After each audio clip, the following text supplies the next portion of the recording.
वज़ीर-ए-आज़म नरेंद्र मोदी ने यूरोप दौरे के आखिरी पड़ाव पर फ्रांस में नवमुंतखब सदर इमैनुअल मैक्रों से मुलाकात की। दोनों ने मुख्तलिफ बाहमी दिलचस्पी के उमूर, इलाकाई और आलमी मसाइल पर तबादला ख्याल किया। मुख्तलिफ शोबों में शराकत दारी को मजीद मजबूत और ताल्लुकात को मुस्तहकम करने पर भी दोनों लीडरों के बीच बातचीत हुई। यूक्रेन जंग और उसके वसीतर मनफी असरात पर भी मोदी और मैक्रों ने तबादला ख्याल किया। मुलाकात के बाद जारी किए गए मुश्तरका बयान में दोनों मुल्कों ने रूसी फौज की जारहियत की मजम्मत की। जंग के नतीजे में पैदाशुदा इंसानी बुहरान पर भी हिंद फ्रांस ने तशवीश का इजहार किया और यूक्रेन के आम शहरियों की हलाकत और तबाही के सिलसिले के फौरी खात्मे के लिए बातचीत और सिफारती कोशिशों को फरोग देने पर जोर दिया गया। हिंद फ्रांस ने मुश्तरका बयान में जंग के खात्मे के लिए दुश्मनी को फौरन भुलाकर रूस और यूक्रेन को बातचीत की मेज पर आने की जरूरत पर जोर दिया।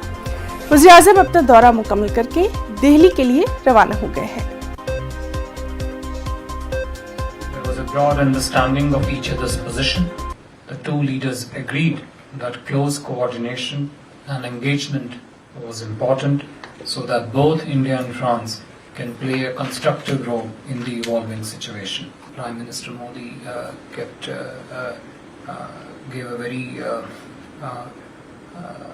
elaborate understanding of the space from where Indian position originates and comes for, which calls for the immediate cessation of hostilities and the resolution to the ongoing situation through diplomacy and dialogue.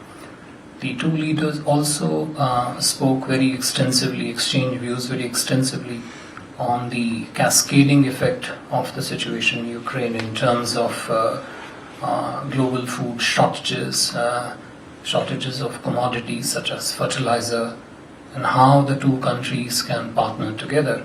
They did agree to stay in touch and coordinate very closely so that as the situation evolves, they can both individually or together play a constructive role in the situation. और चलिए सीधे रुख करेंगे दिल्ली का। हमारे साथ मौजूद हैं हमारे साथी शैलेंद्र वांगू। शैलेंद्र, बेहद अहम ये दौरा रहा है, खासतौर पर आपसे जानना चाहेंगे फ्रांस में जिस तरह से पीएम नरेंद्र मोदी की और इमैनुअल मैक्रों की जो मुलाकात हुई, कई अहम चीजें इसमें ज़ेरे गौर आई हैं, तफसीलात चाहेंगे शैलेंद्र। बिल्कुल हिना, ये दौरा प्रधानमंत्री मोदी का अब खत्म हो चुका है। करीब 2 घंटे बाद वो वापस देश लौट आएंगे, लेकिन ये दौरा काफी कामयाब माना जा रहा है 3 देशों का, जहां पर उन्होंने जर्मनी, डेनमार्क और फ्रांस का दौरा किया। और वो उस वक्त ये दौरा हुआ है जबकि यूक्रेन पर रूस के हमले को लेकर यूरोपीय देश लगातार बयान देते आ रहे हैं रूस के खिलाफ, और भारत से ये उन्होंने बार बार आग्रह किया है कि भारत रूस के खिलाफ अपने रवैये को बदले। लेकिन भारत का रवैया बिल्कुल साफ है। भारत एक न्यूट्रल रवैया अपनाए हुए है और अपने इंटरेस्ट को देखते हुए भारत ने तमाम स्टैंड लिए हैं।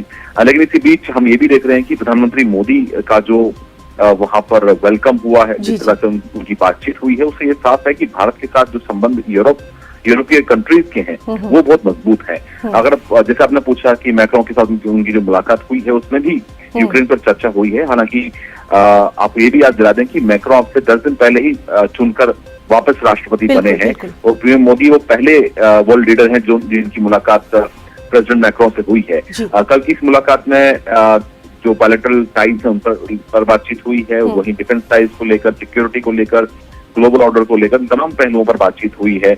और यूक्रेन में जिस तरह के हालात हैं, उसके बाद जो फूड सिक्योरिटी की क्राइसिस बनी है पूरी दुनिया में, उसे कैसे निपटा जाए साथ में, इसको लेकर भी भारत और फ्रांस के बीच में बातचीत हुई है। और दोनों ने एक पॉजिटिव एक रोल अपनाने को लेकर दोनों देश तैयार हुए हैं।